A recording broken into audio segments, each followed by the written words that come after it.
ایک ایسا گھوڑا جو اڑنے کی صلاحیت رکھتا ہے، سنہرے پنکھوں اور چاندی جیسے رنگت والے تاریخ کے بے مثال گھوڑے، جو کبھی حضرت سلیمان علیہ السلام کے لشکر کی شان ہوا کرتے تھے۔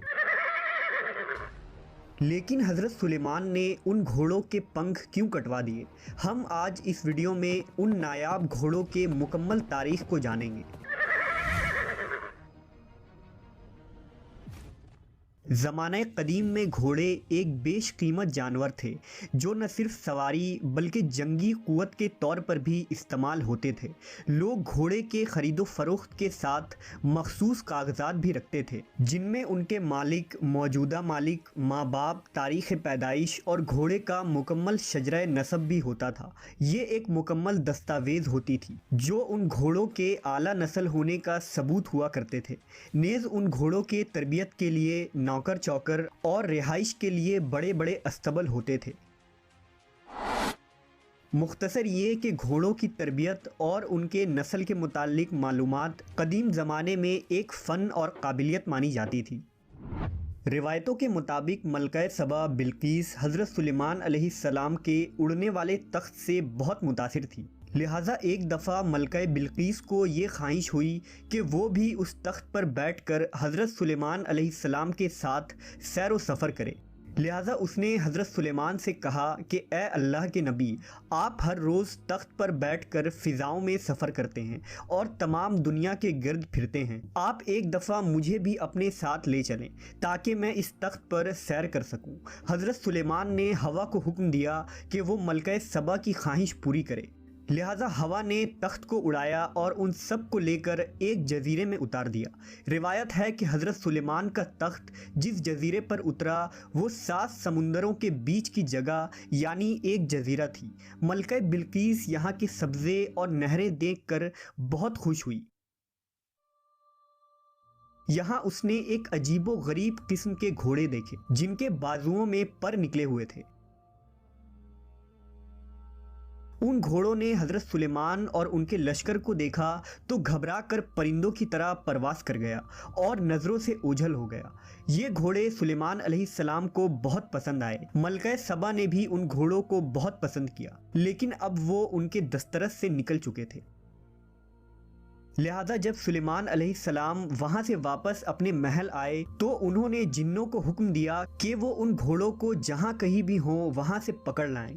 ان جنوں نے کہا، ہم خشکی کے جن دریاؤں اور سمندروں میں اختیار نہیں رکھتے، وہ گھوڑے سمندروں میں روپوش ہو چکے ہیں، اس لیے اب اگر ان کو وہاں سے کوئی لا سکتا ہے تو وہ ایک سمندری جن ہے۔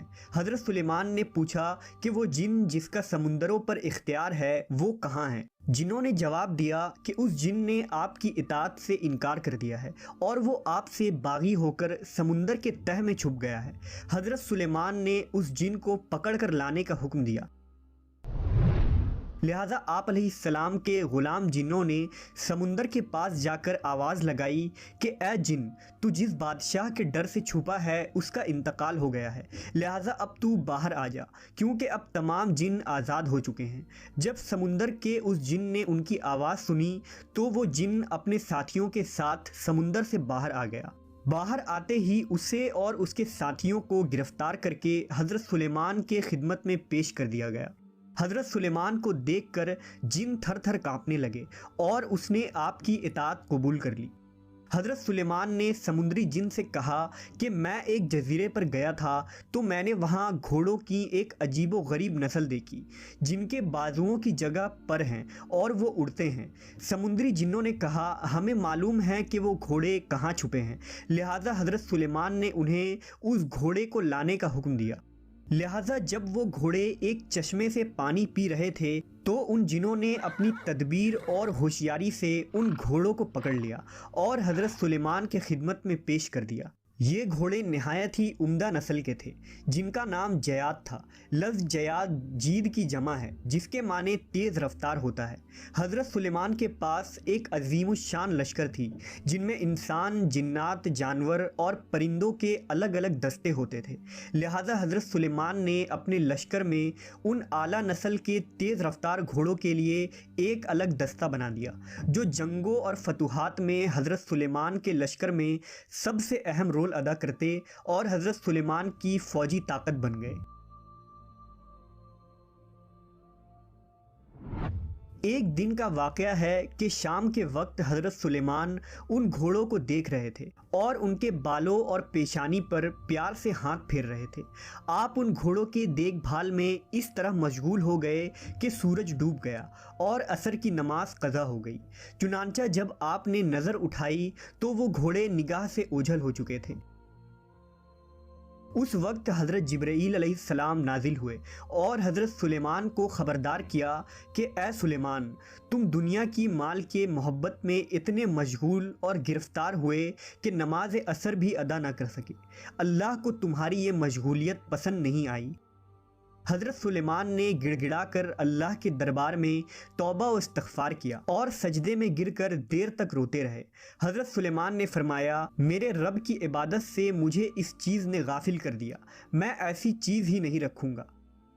حضرت سلیمان کو اتنا دکھ ہوا کہ آپ نے ان گھوڑوں کو پیش کرنے کا حکم دیا اور پھر ان کے پروں کو کٹوا دیا، لہٰذا ان اعلیٰ نسل جیاد گھوڑوں کے پروں کو کاٹ دیے گئے اور پھر آج تک ان کے پر پھر دوبارہ نہیں نکلے۔ اس کے بعد دوبارہ کبھی اس دنیا میں اڑنے والے گھوڑے نہیں دیکھے گئے۔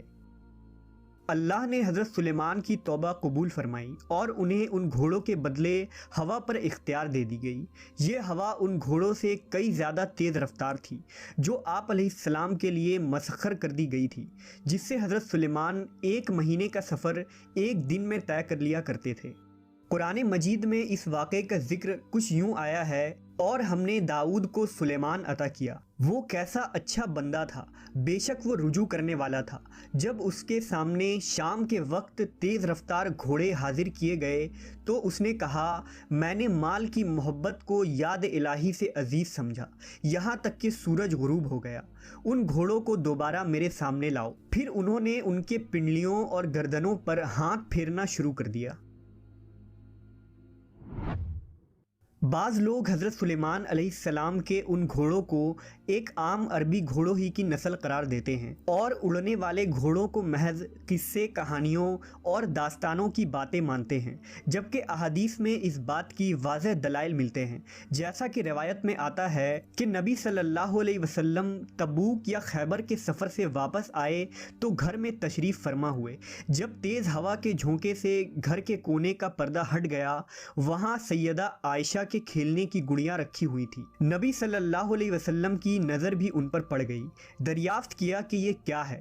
حضرت عائشہ نے جواب دیا، یہ میری گڑیاں ہیں۔ آپ صلی اللہ علیہ وسلم نے دیکھا کہ ان کے بیچ ایک گھوڑا سا بنا ہوا ہے جس کے 2 پر بھی کپڑے کے لگے ہوئے ہیں۔ پوچھا، یہ کیا ہے؟ کہا، گھوڑا ہے۔ فرمایا، اور یہ ان کے اوپر دونوں طرف کپڑے کے کیا بنے ہوئے ہیں؟ کہا، یہ دونوں ان کے پر ہیں۔ حضرت عائشہ نے فرمایا، کیا آپ نے نہیں سنا کہ حضرت سلیمان کے پردار گھوڑے تھے؟ یہ سن کر نبی صلی اللہ علیہ وسلم ہنس دیے، یہاں تک کہ آپ کے آخری دانت دکھائی دینے لگے۔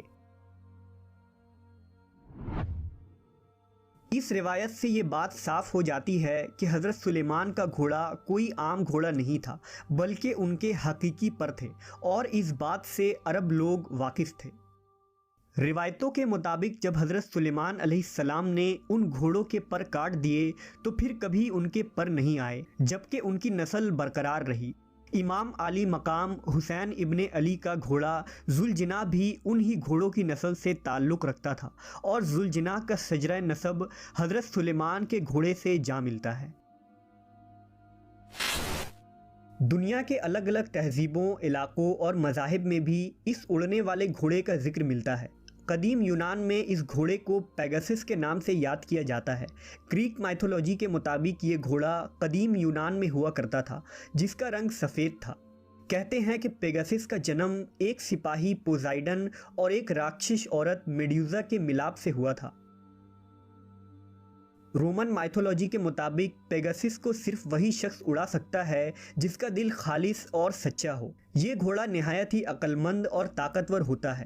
قدیم یونانی لوگ اسے زیوس دیوتا کی سواری مانتے تھے، جو زیوس کو آسمانی بجلیاں لا کر دیا کرتا تھا۔ تاریخ میں جس یونیکارن گھوڑے کا ذکر ملتا ہے وہ بھی اسی پیگاسس کے نسل سے تعلق رکھتا تھا، جس کے پیشانی پر ایک سنگ ہوا کرتا تھا۔ یہ ایک طلسماتی اور خوبصورت سنگ تھا جس سے کئی بیماریوں کا علاج ہوتا تھا۔ یونیکارن کا ذکر جاپان، چین، روس اور یورپی ممالک کے قصے کہانیوں میں ملتا ہے۔ کہتے ہیں کہ یونیکارن دراصل سندھو گھاٹی میں رہا کرتے تھے اور دنیا میں آخری بار بھی انہیں یہیں دیکھا گیا تھا۔